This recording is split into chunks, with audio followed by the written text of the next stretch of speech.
Hi, how's it going? It's good. We're just chilling out of the house trying to do school and stuff. We're stuck here. Oh, that's great. Well, awesome. Well, thank you very much for taking the time to do this interview. Of course. Thank you for letting us come and do an interview with you. Oh, absolutely. I mean, it's great to be able to do this. I mean, I'm brand new to the band and just discovering what you are all about, and it's going to be great to learn more about that. Yeah, well, we're super excited. We always love talking to new people. Oh, very cool. So for someone like myself who might be just discovering you for the first time, how did this band all come together? So we are sisters, so we like to say since birth, but officially as GFM touring, putting out new music for, like 4 years now, maybe? Yeah, I think that's like our fourth touring year. Yeah, so we've been around the U.S. A couple times, and we've been overseas, so yeah, we've been rolling and going for about 4 years. Oh, that's so cool. I mean, the fact that it can be like a family affair and, just learning from each other, being able to live with each other, and then being able to make music together. It's great to see that creativity going through the band. Yeah, and it also helps us not get homesick on tour because we just tour with our family. Oh, I can definitely imagine how that would help out a lot. And also we have a rule, like you can't kick anybody out of the band because we're all siblings.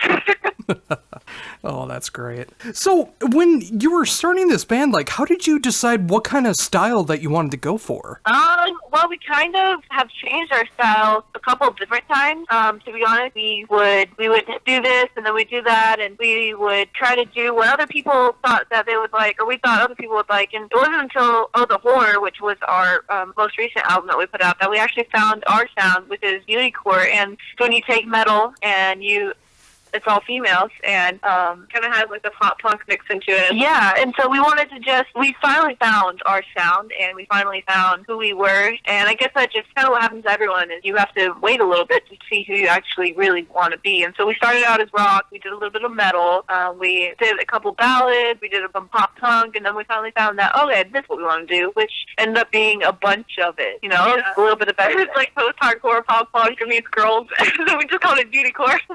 Oh, that is just so cool to see that, too. I mean, the fact that you wanted to try out all these different things until you found what you were looking for, and the combination of sound that you found is very intriguing. I mean, I really like the fact that you were able to blend so many styles together and make a unique sound out of it. Yeah, and we try to pull inspiration from all different genres, because we do all just listen to pretty much everything, and we all, all three of us have the specific genre that we like to listen to more, and so we try to pull influences from those, and we just love incorporating everything, because we love the pop melodies and stuff, but we also love and really enjoy the really heavy music. So just trying to find different ways to just incorporate that. So it's a fun challenge to do. Oh, I can totally imagine. So what was that like the first time? I mean, when you finally realized that you found the sound that you were looking for, what was that like for the first time? It was actually the process of writing Never Again on Oh the Horror. We were writing with our producer, Eric, and he came up with melody, and we were writing, we were like, oh my word, we literally looked at each other in our faces. I still remember, Maggie Lulu's face, we were like, this is it. And we just got so excited. And Eric Farnell from Nashville, he just definitely pulled what we've always wanted to sound like out of us. And you can see it in Oh the Horde, story through it. And yeah, it still amazes us. But you have to wait for the new one coming out, because that one is really, really good. Oh yeah, totally. And I love the fact that you have adapted that sound and you're being able to continue on with it. And the fact that you got Joey Sturgis, of all people, to be able to help produce this new single, that is just so cool to see that.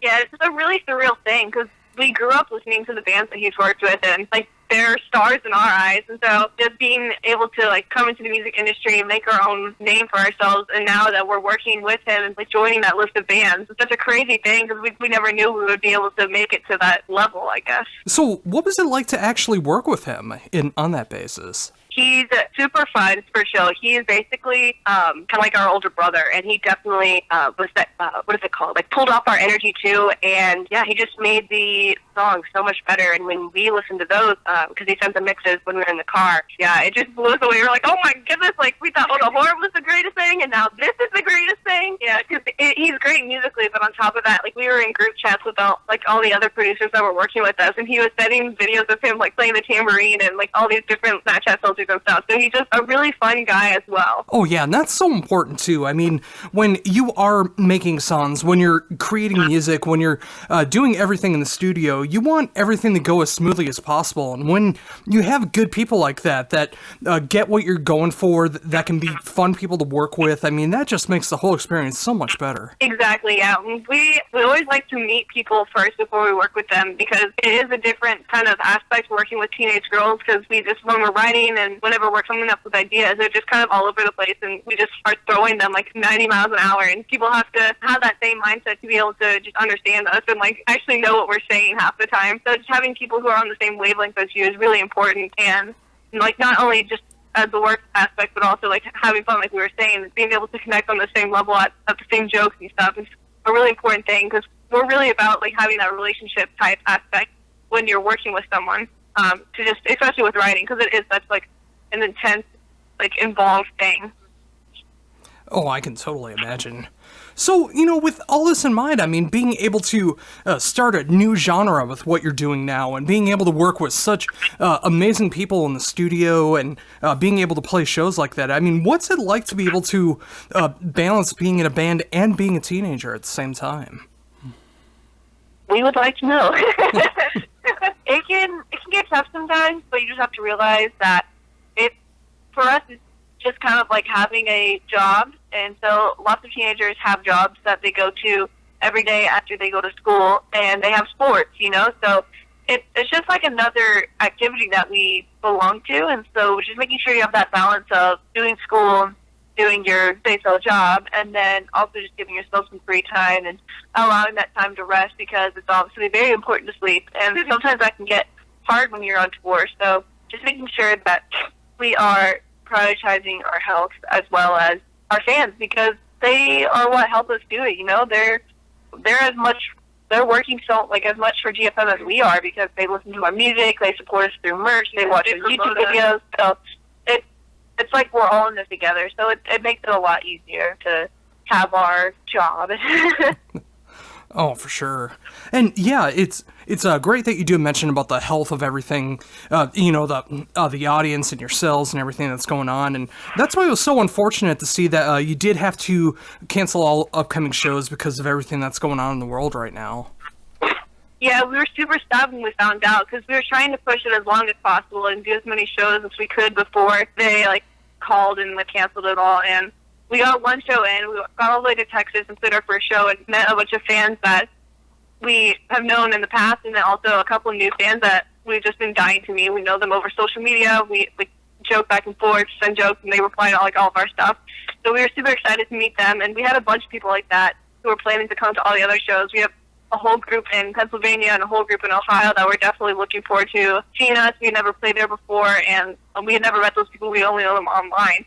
So we were super excited to meet all those people in the different cities and areas we were planning to come to. But once we got Texas, we were making our way to Arkansas for the next show, and we just kind of stayed there for a couple of days because everything was kind of in limbo. A bunch of shows were falling out because they were saying the authorities told them they had to shut down the venues and stuff. And by the end of it, there was only 2 shows left, and we were getting really nervous about what venues would be able to stay open. And so then they got the call too, so we just decided to make our way back home because everything was basically shut down. And so at the end of the day, we take it how it is. We just go with the flow, take whatever cards are dealt with us, and we plan to reschedule everything because we do want to come back to those cities. We do want to come back to the venues, and everybody was super chill about it. They didn't really have a choice, so they were hoping to get everything scheduled again and come back. Oh yeah, and that's so important. And hopefully, when everything does eventually settle down and you are able to reschedule those shows, I know people are going to be just as excited, if not more excited, to be able to see you play live. Exactly, yeah. And we have a show in Norman, Oklahoma that was supposed to be booked, and we were coming back there in June for like a festival that they host every year. And so the venue just was like talking to us, and they're like, man, these people, they're going to be so excited now for the show because they didn't get to see you in March, and so they're going to be super amped up, and hopefully more people will come out because it'll be during the summer, and they'll just be super excited to have that opportunity again that they missed. Oh, definitely. And yeah, that would actually work out a lot better too, you know, because so many more people are available to be able to go out to see shows in the summertime. So yeah, I mean, if everything gets rescheduled for the summer and you're able to make up as many dates as you possibly can, I mean, I'm glad to see that that's going to happen, because it might even have a bigger audience because of that. Exactly, yeah. And we have this thing with fans, and we call it GFM fever. And when you find this out for the first time, a lot of people they go into like this like frenzy, and they don't realize, oh my word, I didn't realize there's a band like you out there. I love you guys so much. This is crazy. I have to see you as many times as possible. And so we had a lot of people who were planning on coming to those shows. They were in that state of mind. And so our dad was like, you just better be ready. There's gonna be that's gonna be double because they didn't get to see you. So just ready to get back out on the road and have those fans at the shows, because when you have people who are that into your music, that into you in the crowds, the shows are just like 100 times better. Oh, for sure. And, you know, with that in mind, I mean, obviously with being able to do shows, being able to write albums and singles and get your name out there with Beautycore, you know, with this new genre you've been able to form as your own. I mean, what's it like to actually be going out there and being able to spread the message that you have? It's really inspiring just having people listen to us, because on top of just like creating that safe space and that environment where people can just like let go of their problems and listen to our music, we are also a faith-based band. So we're all Christians. We like talk about it from stage. We don't want to ever like beat it over anybody's head and like force it down anybody's throats, but we'll present that this is what we believe on stage, and then we'll get back to the music, and we'll make sure that people know, like, just because we believe this doesn't mean that if you don't, you can't listen to our music. Our music's for everybody. We want it to always have that positive aspect, so you can let your issues go, you can let your problems go, and you can have that safe community within the GFM fan base. And we're always coming to the Myrrh table. We always want to talk to people as much as possible, and the amount of people that come to us say that our music has helped them get through a lot of difficult things, or our music is the reason that they're still alive. It's just really inspiring, and we always want to make sure that those people know that they're the person who is strong enough to pull out of that. We're just really glad that we were able to help them get that strength. And that really is the power of music too. I mean, when you have such a positive messages that are going on throughout your music, and people are able to relate to the lyrics and enjoy the music so much, and hopefully eventually being able to see you live as well, especially for people who have not had the opportunity yet. I mean, the fact that you can affect so many people with the positive messages that you got going on, and, you know, obviously being a Christian band, you know, sometimes that can have some difficulties, but the fact that you are able to take that and make it so positive and make every show that you do so great, and going out there and just making the music that you want to make, I mean, it's just awesome to see where you're at right now because of all that. Yeah, thank you so much. It's the encouragement and just really the fans, because that's why we do it. We love seeing, meeting and connecting the faces to, like, social media, and just being there with people and just hearing their stories and being able to impact.